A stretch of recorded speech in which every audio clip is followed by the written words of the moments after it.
কথাটা হচ্ছে আমি রান্না করতে পারি। বাসার সামনে হয় না যে ছাগলের হাট, আমার আসলে ঈদের টাইমটা বাংলাদেশে থাকতেই ভালো লাগে। আমার মা নিজের হাতে ড্রেস বানাতো অনেক। ঈদ মানে অ্যাকচুয়ালি আমি ঈদ পছন্দ করি, কারণ ঈদ এমন একটা দিন যেই দিনটা ফ্যামিলির সবার সাথে একটা উৎসব মুখর সময় কাটাতে পারি। সবাই আসে যায়, ছোটো থেকে এটা একটা অভ্যাস, একটা ট্র্যাডিশনাল একটা আমাদের উৎসব। কোরবানি ঈদ করা হয়নি, হ্যাঁ করা হয়েছে। আর এই বছরই গত রোজার ঈদে আমি বাংলাদেশে ছিলাম না, আমি কাতারে ঈদ করেছি। আমার আসলে ঈদের টাইমটা বাংলাদেশে থাকতেই ভালো লাগে, কারণ ঈদের টাইমটা সবাই ছুটি থাকে, আমরা সবাই যারা অনেক কাজে বিজি থাকি, অ্যাটলিস্ট ঈদের দিন বা ঈদের পরের দিনটা আমরা ফ্রি থাকি। ওই দিনটায় সমস্ত আত্মীয় স্বজন যাদের সাথে অনেক দিন দেখা হয় না তাদের সাথে দেখা হয়। তো আমি মিস করি দেশের বাইরে। বেশ আমার 5টা কি 6টা ঈদের দেশের বাইরে করা হয়েছে মিডল ইস্টে প্রোগ্রামের খাতিরে। মানে আমার আরেকটা পরিবার যারা আমাকে গান ভালোবাসে, তো ভক্ত শ্রোতারা, তাদের সাথে করেছি।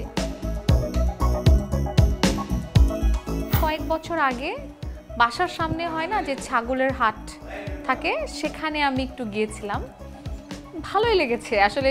কোনো একটা এনভায়রনমেন্টে ওখানে যেই দেখলাম যে সবাই সবার মতো ঘুরছে, এটা একটা মজার বিষয়, ভালোই লেগেছে, খারাপ না।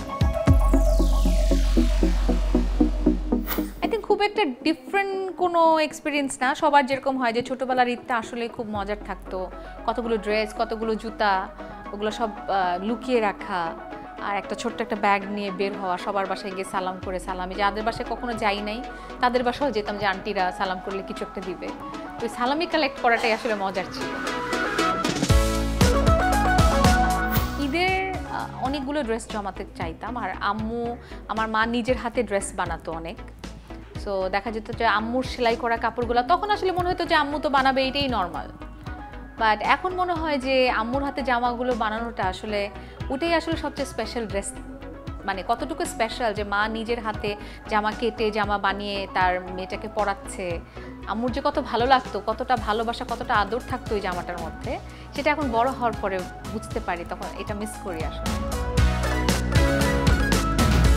আমি রান্না করতে পারি, কথাটা হচ্ছে আমি রান্না করতে পারি, কিন্তু আমাদের বাসায় সবাই অনেক পাকা রাঁধুনি, আমার মা এবং আমার বোন, তাদের জন্য আমি আসলে চান্স পাই না। আর আমার একটা খুবই বাজে স্বভাব হচ্ছে, আমি অনেক লেটে উঠি না, বাট আমি একদম সকালে উঠতে পারি না। কিন্তু তারা আবার সকালবেলা উঠে অনেক রান্নাবান্না করে, তো যতক্ষণে আমি মানে ঘুম থেকে উঠে নিচে নামি তখন দেখি সব রান্না হয়ে গেছে।